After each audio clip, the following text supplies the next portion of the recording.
Alors nous sommes le 11 mai et voici où en sont nos légumes fruits. Alors les courgettes.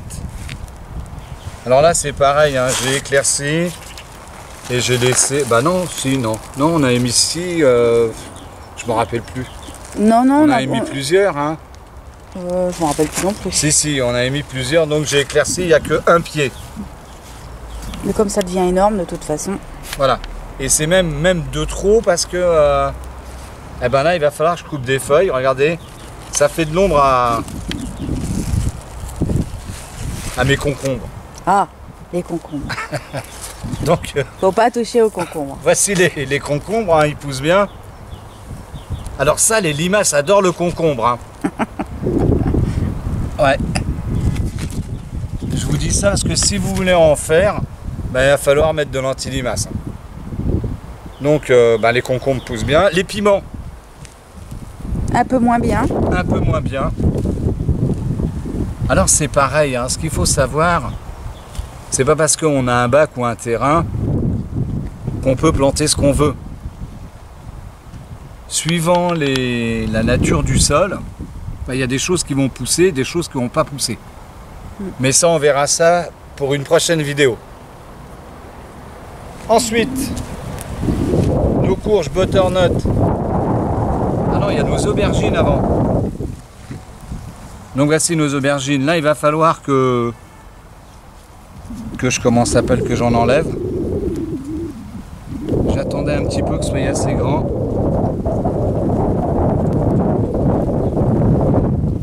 On peut les repiquer ou pas? On pourrait, mais c'est long quand même. Les aubergines, ça a une pousse lente. Donc ce qu'on va faire là, il y en a quoi là? On peut laisser Alors on peut laisser ce pied là. Je vais faire la même chose sur la ligne et voir ce qu'on va pouvoir en faire. Mais ça pousse. Alors les courges butternut, c'est pareil, hein. Je n'ai laissé qu'un pied. Quoique là il y en a deux. Je vais en supprimer un. Voilà. Parce que ça va prendre beaucoup d'ampleur. Là, ce sont des tomates qui ont été produites en serre, que j'ai plantées il y a 2 semaines. Donc voilà. Ici, qu'est-ce qu'on a émis? Ah, le melon! Là, les patates, il va falloir que je les coupe, c'est celles de l'année dernière. Voici nos melons. Bah, ils se portent bien, les melons, hein.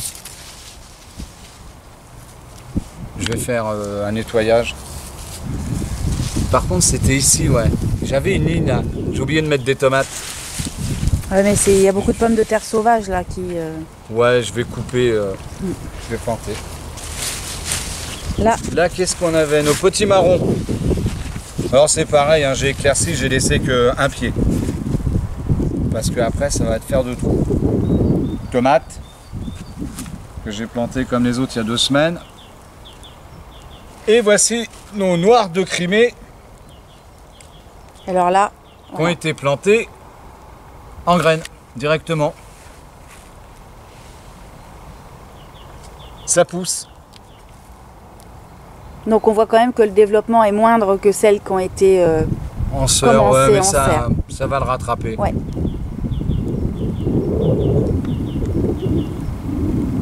Donc là c'est pareil, hein, j'ai ôté des plants, j'en ai laissé qu'un.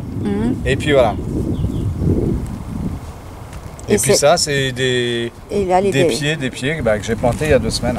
Alors celle-ci là, c'est issu de serre, hein, on est d'accord? Absolument, tout ce qui est grand. D'accord. Puisqu'on avait fait l'expérience juste sur les noirs de Crimée. Bah voilà. Et là, les pommes de terre, à la fin, c'est sauvage. Elles sont revenues... Non, c'est des vivaces, hein, c'est les patates de l'année dernière. Ah ouais. J'ai eu l'idée d'en laisser. Bon, ben voilà, on verra ce que ça va donner. Bon, tant que c'est sur le côté, ça gêne pas. Là où ça gêne, c'est quand ça déborde sur les cultures qu'on a faites cette année. Donc écoutez, on se revoit au moment des premières cueillettes. Merci.